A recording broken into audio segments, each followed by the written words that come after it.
عقیدے کا ہے. اگر عقیدہ ٹھیک تو نماز بھی ٹھیک،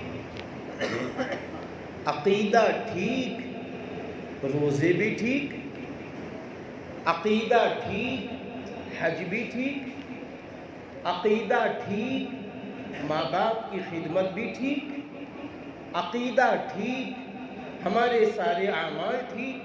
میں سمجھتا ہوں کہ عبادات میں اگر خالی فرائض ادا ہو رہے ہوں، نفلی نمازیں نہ ادا ہو رہی ہوں، اور عقیدہ اگر ٹھیک ہے تو انشاءاللہ جنت میں پہنچ جائیں گے.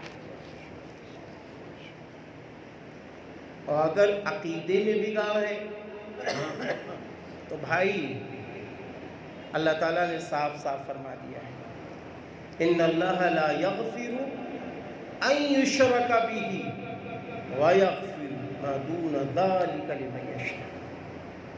یقیناً اللہ شرک کرنے والوں کو معاف نہیں کرتا، اللہ اس کے علاوہ جس کو چاہے معاف کرتا. آپ یہ سوچ رہے ہوں گے